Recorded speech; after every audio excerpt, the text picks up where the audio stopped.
I was curious what moment you would have had an incredible amount of difficulty explaining to yourself as we got to the end of the year last year. In other words, on New Year's Eve 2019, as we looked forward into 2020, what would you have found to be so improbably difficult to explain to yourself about what was going on? So, like, there are some things that happened in 2020, unfortunately. Kobe Bryant's death, which seems like forever ago now, which I think most people, you would have understood that could happen, right? Famous person unexpectedly dies in the world of sports. Unfortunately, that happens with somewhat regularity.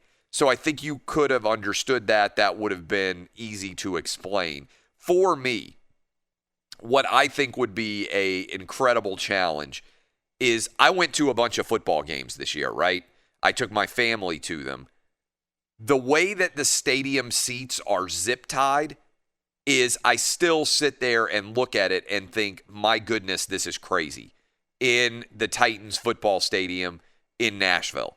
So I don't know what the total number of people that are going to be allowed for, knock on wood, if the Titans beat the Texans and have their first home playoff game since 2008. But walking into an eerily empty stadium and sitting in the seats that are directly assigned to me and my family and having every seat around us not just unoccupied, but zip-tied so it is impossible to use those seats. The idea of somebody going around inside of a stadium and having to zip-tie 60,000 seats so that no one could use them, like, that is where I was like, it's such a crazy idea. Not even the idea of no fans present for a game, but the idea that you would go around and be zip tying all the different seats is just, for me, it's an image that will stick with me. And some people will say, well, having to wear masks, like not being able to go into restaurants. To me, as a sports fan, that moment of seeing, hey, like, the way that the seats are set up for there to be fans allowed. And I know a lot of you out there are like, fans allowed? I can't even go into a stadium. But the zip-tied seats is just a crazy image that I can't really get past. What do you think you would have had the most difficulty explaining to yourself what was to come on December 31st, 2019? Not just in the world of sports. There may be a moment that's kind of like crystallized where if you tried to explain, and this idea that I have is basically, I sometimes sit back, and maybe this is just me thinking too much, but the world moves so fast. I sound like Ferris Bueller here, that if you don't stop to think about it a little bit, it will pass you by. And so I enjoy sometimes thinking like, hey, if I could go back in time and talk to myself in 1995, right, 25 years ago, what would I think about the world in 2020 that would be difficult to explain to 1995 me, right? The whole way that, like, the phones, I think, is probably what I would have found most extraordinary if I could go back in time to 1995 and say, hey, you're going to have a telephone, a cell phone that you carry around. You will use it almost not at all to make telephone calls, right? But you will be able to watch any sporting event you want, any movie. You'll be able to immediately contact anyone, anywhere in the world via something called text messaging. And anytime, like, you remember back in the day, if you wanted to know the score of a game, like, I sometimes will tell my kids this, and they'll be like, no way, Dad. Like, you would sit in front of the television and watch the ticker scrolling by, right?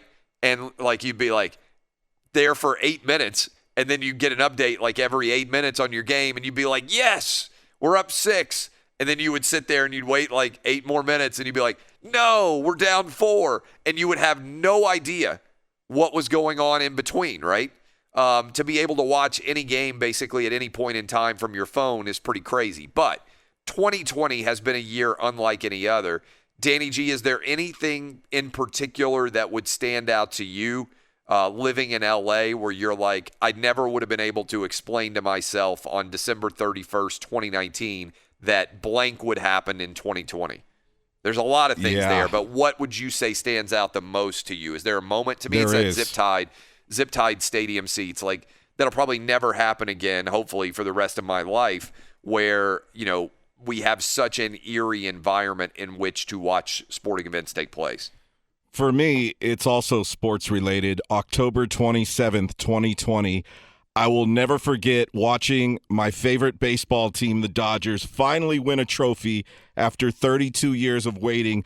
But I'm watching this by myself, quarantined. Yes. Obviously, how it all went down, from it seeming like baseball wasn't going to happen to a shortened season to playing in Texas, was all crazy. But the fact that I couldn't watch it at the bar that I usually watch these, or with your friends, right, group. or family. Yeah, I would have. There's usually there is a bar in downtown Burbank that I usually watch Dodger playoff games at, or World Series games, and the place goes nuts, and it's just wall to wall Dodger blue. And the fact that I could hear fireworks going off all throughout the city, but I'm quarantined, I'll never forget it. I mean, I'm overjoyed that my team finally won, but the fact that they weren't even playing at Dodger Stadium at all during the World Series, and that we were all locked in our houses watching this, it's something that I'm never going to forget. Dub, I feel like, first of all, one thing is we have learned that there are many different realities for 2020, depending on where you lived, even depending on the state, but the city within the state or the suburb within the state. There are so many different bubble, unique situations. And I do think in terms of having somewhat of normalcy in your life, where we live in Tennessee has been nothing like the guys who are in LA. We have a lot more regular freedoms in our day-to-day, such that, honestly, for me, my kids are in school in person. I already had kind of a remote work environment because I have a television studio in my house. I have a radio studio. I already had that set up, which has become very commonplace for media now in terms of so many people being remote and all of those things. So my life in the grand scheme of things has not felt that much different. I'm still around my kids all day. And now, like I said, that they're back in school. And I think that is a function of me being in Tennessee and in the area of Nashville that I live in, as opposed to in LA or New York or other media universes where people live. What to you, though, Dub, you also are here in Nashville with me. What to you, is there a moment that kind of crystallizes what a crazy year it has been for you if you had to explain it to 2019 you, that they would have no clue what you were talking about? Yeah, I do. This one didn't really necessarily affect me directly, but it was a story back in late April. The Pentagon basically confirmed that UFOs were real, and literally no one cared. That is such a great point. I mean, it literally got swept under the rug. Point. It wasn't even a front page story at all. Like, no one talked about it whatsoever. The world was so crazy that the Pentagon, it wasn't some conspiracy theorist magazine. It wasn't like it wasn't National Enquirer saying that UFOs are real. The freaking Pentagon, I almost cursed there. The freaking Pentagon came out and said, hey, here are videos of UFOs. These are real. We have no idea why they're here. You can all go watch them. And nobody cared. And if someone would have told me that in 2019, I would be like, well, excuse me? What's going on then? What's happening? So that was kind of early on in the year, but that moment just kind of it made me sit back and like, okay, this is a wild year already. That is such a great point, because if you had told 2019 hey, the Pentagon is going to confirm UFOs are real, you'd have been like, oh my God, this is going to be, it wasn't even a front page story. Like, I remember, like, and by the way, I understand some people are like, hey, I don't even know what the front page of a newspaper, like, I remember getting the newspaper after the Pentagon confirmed the UFOs were real, and it was on like the 12th page of the New York Times.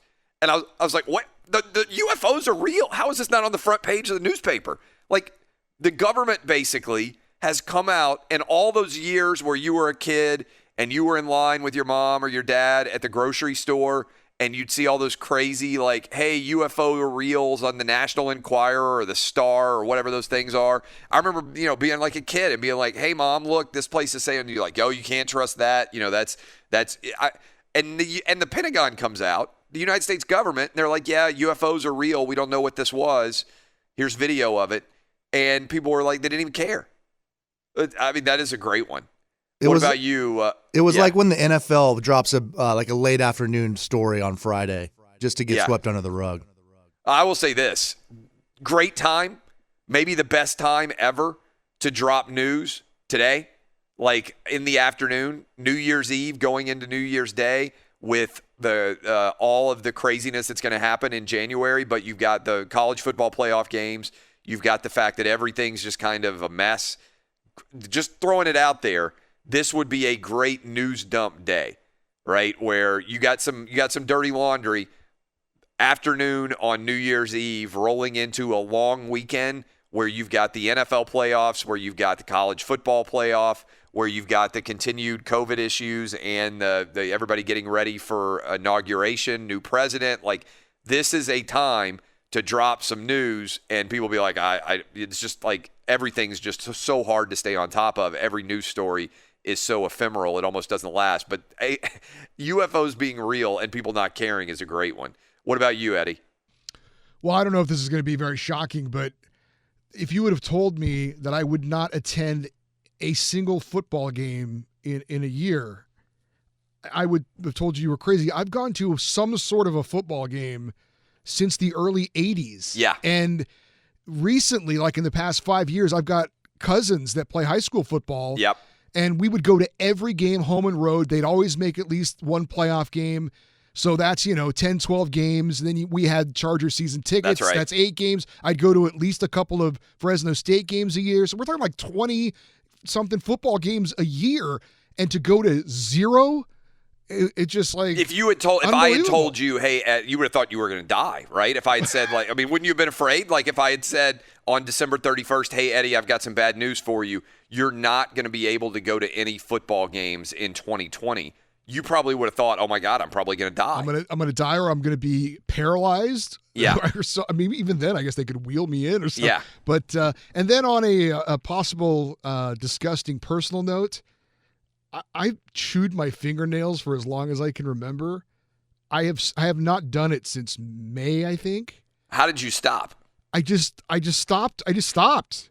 Why do you? But this is fascinating. Why do you think? So you chewed your fingernails for your whole life, as long as I can remember, which is an awful habit, by the way. Yeah, I know. But most people would say that 2020 has been incredibly stressful. So and I'm not an expert on fingernail chewing, but I think most people would say it's like a form of stress relief, right? Yeah. And that you would be more likely to need stress relief in 2020. But did you make a conscious decision? Yeah, because they told you don't put your fingers in your mouth. Oh. And so I used nail clippers for the first time, and it was a really weird thing to do that I'm sure people are like, God, this guy's an idiot. So all it took was for the government to tell you not to put your fingers in your mouth for you to stop something that you've been doing for 40 years? Pretty much, yeah. Yeah. To think that if you think you've got some habit you've done most of your life and I can't stop doing it, well, I stopped doing it. I don't know if this will continue once this is over. I don't know if I'll be like, oh, great, now I can chew on my fingernails again. All it takes is a pandemic. Yeah. That is I'm just kind of fascinated by that in general. I'm wondering what else the government could tell you to do that you would, that's at least a positive. Like, my argument has been, what if instead of, terrifying everybody to death, the government had been like, hey, everybody needs to work out for 30 minutes a day, right? Because this is still true. The number one way that you can combat COVID is by being in better health, right? In general. I've done that since April. You've been working out? Yeah, at least 5 days a week. I never thought I would do that. And you never did it otherwise? No, I would. Have you lost weight? Are you in better physical shape? I think I'm better physical shape, definitely. That is kind of an interesting point, right? Like, I think I've told this on the radio. My dad is 75 years old. And so one of the obviously you can't control your age. It's not like, I wish I was 45. Yeah, okay, you can't control that. But one of the biggest, two of the biggest things that are major issues with COVID or any other illness for that matter, obesity, right? If you are overweight, you are under tremendous danger for all different illnesses out there. So obesity is one that you can have some control over. And so age is obviously the other, and you can't suddenly make yourself younger. but you can get in better physical condition. So my dad lost 30 pounds during this whole crazy 2020 by eating healthier and by working out more. And he's in far better health condition now than he was when 2020 started. And part of the impetus, I think, is the danger of COVID. Control what you can control, right? I'm a big believer in general in a lot of people worry about external factors that they have no control over. I'm not an external factor warrior. Like, I can't control what other people do. I can't control their decision making on a day-to-day basis. All I can control is me. And so if you focus on yourself and control what you can control, I think very often success follows, because it's an easy crutch to look at external factors and say, oh, the reason why this happened was because somebody else did something. And I think that's honestly gotten worse in the social media era, because the internet really is just a big blame factory, right? Something happens and immediately people argue over who's to blame for it happening. And for sports fans, this is actually something we're used to, because that's what Monday morning quarterbacking is, right? Your team loses. What's the first thing you do? You're like, well, if that guy hadn't fumbled the football, we would have won the game. If that coach hadn't called that the quarterback sneak on 3rd and 3, what was he thinking? Like, everybody deconstructs the game when their side loses and comes up with a blame factory. That's basically the internet. Every single thing happens, and then immediately we argue about who's to blame for why it happened.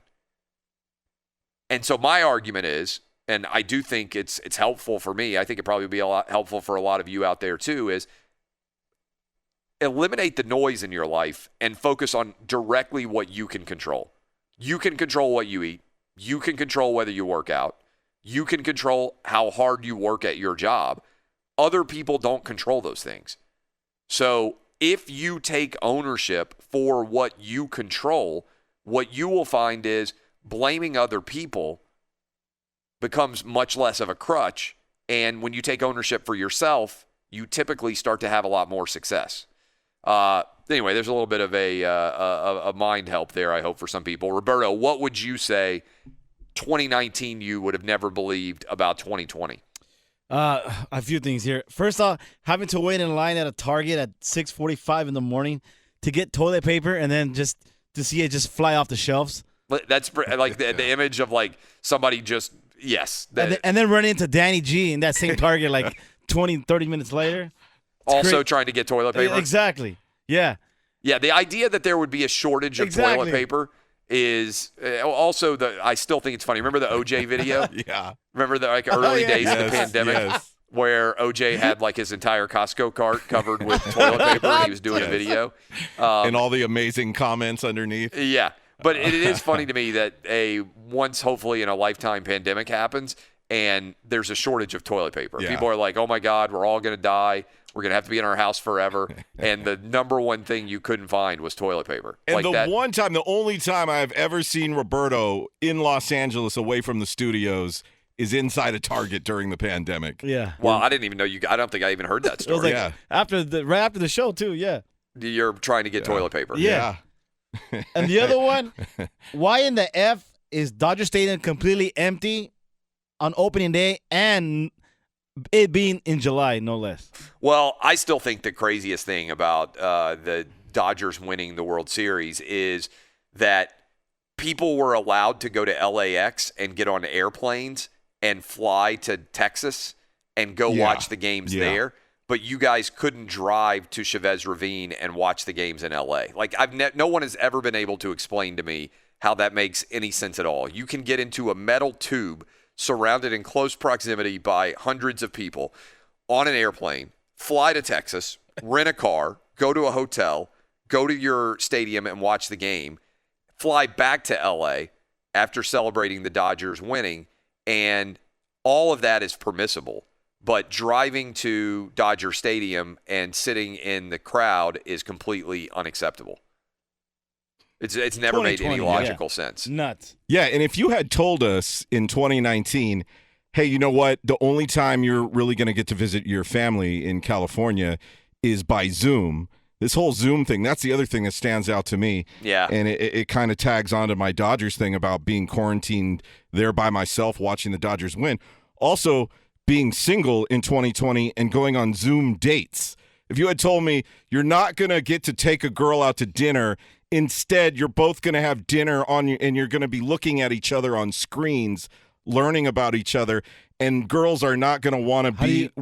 How do you get a second base on that? Yeah, well, yeah. It's tough. I mean, and then what does it take? How many Zoom dates before you get lucky? I mean, that is so strange. If you would have told someone you're not going to physically be on a date with this person, you are going to be on a Zoom date with them, nobody would have believed that. I definitely think also the way that you live. Like if you were married and happy, which I like to think I am, and you've got like kids and everything else, having a full house is kind of nice, right? Like there were lots of people that you could interact with on a day-to-day basis. But you're a single guy living by yourself. A lot of times you have to have, you leave your place to have external activity. Yeah. Suddenly your lifestyle is a lot different than, if you've been married or had kids. Yeah, it's usually like my married friend who's jealous of my lifestyle. That's 100% right. And during this pandemic, it's me like, oh, man, you get to hook up on a regular basis? Like, I can't touch anybody unless I'm wearing a full bodysuit.